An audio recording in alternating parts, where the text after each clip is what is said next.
امام احمد، ترمذی اور ابو داود نے سیدنا سعد بن ابی وقاص رضی اللہ عنہ سے روایت کی ہے کہ انہوں نے سیدنا عثمان رضی اللہ عنہ کی شہادت کے فتنے کے وقت فرمایا، میں گواہی دیتا ہوں کہ رسول اکرم صلی اللہ علیہ وسلم نے فرمایا تھا، ایک بہت بڑا فتنہ رونما ہوگا، اس میں بیٹھنے والا کھڑے ہونے والے سے بہتر ہوگا اور کھڑا ہونے والا چلنے والے سے بہتر ہوگا اور چلنے والا دوڑنے والے سے بہتر ہوگا۔ کسی نے کہا، اگر کوئی میرے گھر میں داخل ہو کر میری طرف ہاتھ بڑھائے تاکہ وہ مجھے قتل کر دے تو آپ صلی اللہ علیہ وسلم نے فرمایا، تو آدم علیہ السلام کے بیٹے کی طرح قتل ہو جا، یعنی اس فتنے میں قتل ہو جانا، حابیل کی سنت پر عمل کرتے ہوئے خود ہاتھ نہ اٹھانا، قاتل کہلانے کی بجائے مقتول ہونے کو پسند کرنا۔ اسی طرح مسند احمد کی ایک روایت میں ہے، رسول اللہ صلی اللہ علیہ وسلم نے فرمایا، دنیا میں جب بھی کوئی ظلم سے قتل ہوتا ہے تو اس کا گناہ آدم علیہ السلام کے پہلے بیٹے قابیل کی گردن پر ضرور ہوتا ہے، اس لیے کہ وہ پہلا شخص ہے جس نے ظالمانہ قتل کی ابتدا کی اور یہ ناپاک طریقہ جاری کیا۔ اس حدیث سے اس جرم کی نوعیت کا بخوبی اندازہ ہوتا ہے کہ اللہ تعالیٰ نے اس کو صرف ایک قتل قرار نہیں دیا بلکہ اس کو ایک گھناؤنی حرکت قرار دیا۔ قیامت تک آنے والے لوگ جو اس گناہ کے مرتکب ہوں گے ان کا کچھ گناہ قابیل کے حساب میں ڈالا جائے گا۔ حابیل کو قتل کرنے کے بعد قابیل نے اپنی بیوی کو ساتھ لیا اور دور دراز نرم زمین کے پاس جا کر رہائش پذیر ہو گیا اور آدم علیہ السلام کے سامنے تک نہ ہوا۔ آدم علیہ السلام پہاڑوں کے قریب ایک بستی میں رہ رہے تھے، یہ ان سے بہت دور جا بسا تھا۔ اس طرح قابیل کا آدم علیہ السلام سے رابطہ بالکل ختم ہو گیا اور اس سے ایک نئی نسل کی ابتدا ہوئی۔ فحاشی اور عریانی کو ان کے ہاں عروج حاصل تھا۔ عبادت یہ لوگ اگرچہ اللہ ہی کی کرتے تھے لیکن آدم علیہ السلام کی شریعت کے خلاف بے حیائی کے دل دادا تھے۔ تقویٰ کی قلت، احکام الہی کی نافرمانی اور فحاشی کا فروغ ان کے شب و روز کا معمول تھا۔ اس کے بعد لوگ دو گروہوں میں تقسیم ہو گئے، شریر اور برے لوگ قابیل کے ساتھ مل گئے اور آدم علیہ السلام کے دیگر بیٹے اور نیک لوگ آدم علیہ السلام کے ساتھ مل گئے۔ آدم علیہ السلام 960 سال زندہ رہے۔ ان کی کل عمر تو 1000 سال تھی لیکن 40 سال کم کر دی گئی۔ سیدنا ابو ہریرہ رضی اللہ عنہ بیان کرتے ہیں کہ رسول اللہ صلی اللہ علیہ وسلم نے فرمایا، جب اللہ نے آدم علیہ السلام کو پیدا فرمایا تو ان کی پیٹھ پر ہاتھ پھیرا، اس طرح قیامت تک جتنے انسان پیدا ہونے والے تھے ان کی روحیں وجود میں آ گئیں۔ پھر ہر ایک انسان کی آنکھوں کے درمیان ایک نور رکھ کر آدم علیہ السلام کے سامنے پیش کیا۔ انہوں نے پوچھا، یا اللہ یہ کون ہے؟ اللہ نے فرمایا، یہ تیری اولاد ہے۔ ان میں سے ایک کی پیشانی کی چمک آدم علیہ السلام کو بہت اچھی لگی۔ انہوں نے پوچھا، یا اللہ یہ کون ہے؟ جواب ملا، یہ تیری اولاد میں سے بہت دور جا کر ہیں، ان کا نام داود ہے۔ پوچھا، ان کی عمر کتنی ہے؟ فرمایا 60 سال۔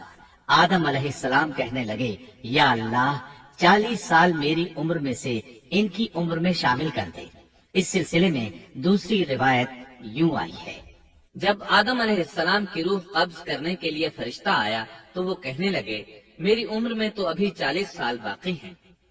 اس وقت ان کی عمر 960 سال تھی۔ انبیاء اپنی عمر سے واقف ہوتے ہیں۔ فرشتے نے کہا، کیا آپ کو یاد نہیں آپ نے اپنی عمر کے 40 سال اپنی اولاد داود کو ہبہ کر دیے تھے؟ رسول اللہ صلی اللہ علیہ وسلم نے فرمایا، چونکہ آدم علیہ السلام نے انکار کیا تو ان کی اولاد بھی انکار کی عادی ہے۔ آدم علیہ السلام خود بھول گئے، ان کی اولاد بھی بھولتی ہے۔ آدم علیہ السلام نے خطا کی، ان کی اولاد بھی خطا کرتی ہے۔ حابیل کے قتل کے بعد اللہ تعالیٰ نے آدم اور حوا علیہ السلام کو اس کا نعم البدل عطا کیا۔ اس کا نام انہوں نے شیس رکھا۔ شیس کا مطلب ہے اللہ کا دیا ہوا تحفہ۔ حابیل کے قتل پر آدم اور حوا علیہ السلام دونوں بہت غمگین ہوئے، اس لیے اللہ نے بدلے میں انہیں شیس علیہ السلام عطا فرمائے۔ سیدنا ابو ذر غفاری رضی اللہ عنہ سے مروی ایک صحیح حدیث میں ہے کہ رسول اللہ صلی اللہ علیہ وسلم نے فرمایا، اللہ تعالیٰ نے 104 صحیفے نازل فرمائے، ان میں سے 50 صحیفے شیس علیہ السلام پر نازل ہوئے۔ ان صحیفوں میں ایسے قوانین، اصول اور ضابطے تھے جن سے انسانیت کی زندگی منظم ہوتی ہے۔ شیس علیہ السلام نے آدم علیہ السلام سے علم حاصل کیا، لیکن آدم علیہ السلام کا تمام علم وہ حاصل نہ کر سکے، اس لیے کہ آدم علیہ السلام نے بالمشافہہ اللہ تعالیٰ سے علم حاصل کیا تھا، اور بہت سی اشیاء کا علم اللہ تعالیٰ نے انہیں سکھا دیا تھا، اس لیے وہ تمام علماء سے بڑھ کر عالم تھے۔ شیس علیہ السلام نے آدم علیہ السلام سے علوم سیکھ کر لوگوں کو سکھائے۔ لوگوں نے ان سے مختلف علوم، فنون اور پیشے سیکھے۔ انہیں شہروں میں رہنے سہنے کے بارے میں تعلیم دی، دن رات کے حسابات سے انہیں آگاہ کیا اور انہیں بتایا کہ کن اوقات میں وہ اللہ کی عبادت کریں اور عبادت کے طریقے انہیں سکھائے۔ احادیث میں اس کی وضاحت ملتی ہے۔ امام احمد رحمت اللہ علیہ بیان کرتے ہیں کہ ابو زمعہ سعدی کہتے ہیں کہ انہوں نے مدینے میں ایک شیخ کو لوگوں سے کلام کرتے دیکھا تو ان کے متعلق پوچھا، یہ کون شخص ہے؟ لوگوں نے بتایا کہ یہ ابی بن کعب رضی اللہ عنہ ہیں، بڑے صحابہ میں ان کا شمار ہوتا ہے، تمام مسلمانوں سے بڑھ کر قرآن اور اس کی تفسیر کے عالم ہیں۔ ابو زمعہ فرماتے ہیں کہ ابی بن کعب رضی اللہ عنہ اس وقت یہ واقعہ بیان کر رہے تھے کہ جب آدم علیہ السلام کی وفات کا وقت قریب آیا تو انہوں نے اپنے بیٹوں سے فرمایا، میرا جنت کے پھل کھانے کو جی چاہتا ہے۔ جنت کے پھل دنیاوی پھلوں جیسے ہی ہوتے ہیں، سیب، انار، انگور، یہ سب جنت میں موجود تھے۔ جنت کے اور دنیا کے پھلوں میں فرق یہ ہے کہ دنیاوی پھل بدبودار ہو جاتے ہیں، جبکہ جنتی پھل کبھی بدبودار نہیں ہوتے۔ اسی طرح دنیاوی پھلوں کا ذائقہ عارضی ہوتا ہے، جبکہ جنتی پھلوں کا ذائقہ ہمیشہ برقرار رہتا ہے۔ اس لیے آدم علیہ السلام نے چاہا کہ وہ جنت کے پھل کھائیں، چنانچہ ان کے بیٹے تلاش میں نکل گئے۔ انہوں نے اپنے ساتھ کلہاڑے، کدالیں اور ٹوکریاں لے لی۔ راستے میں انہیں فرشتے ملے، ان کے پاس آدم علیہ السلام کا کفن اور خوشبو وغیرہ تھی۔ انہوں نے پوچھا، آدم کے بیٹو، کس چیز کی تلاش میں ہو؟ کہاں جا رہے ہو؟ انہوں نے جواب میں کہا، ہمارے والد مریض ہیں، انہیں جنت کے پھلوں کی خواہش ہے۔ فرشتے ان کے سامنے انسانی شکل میں آئے تھے، ان کی بات سن کر بولے، واپس جاؤ، تمہارے والد فوت ہونے کے قریب ہیں، اب ان میں اتنی طاقت نہیں رہی کہ پھل کھا سکیں۔ جب فرشتے آدم علیہ السلام کی روح قبض کرنے کے لیے آئے تو حوا علیہ السلام نے انہیں پہچان لیا۔ وہ بلند آواز سے آدم علیہ السلام کو پکارنے لگی، ان کے ساتھ چمڑ گئی۔ آدم علیہ السلام بولے، مجھ سے الگ ہو جاؤ، پہلے بھی مجھے تمہاری وجہ سے مصیبت پہنچی تھی، میرے اور میرے رب کے فرشتوں کے درمیان سے ہٹ جاؤ۔ پھر فرشتوں نے آدم علیہ السلام کی روح قبض کی، انہیں غسل دیا، کفن پہنایا، خوشبو لگائی، آپ کی قبر کھودی، پھر انہوں نے آدم علیہ السلام کی نماز جنازہ ادا کی۔ اس کے بعد انہیں قبر میں اتارا، پھر اوپر مٹی ڈال دی اور بولے، آدم کے بیٹو، تمہارے لیے یہی طریقہ ہے۔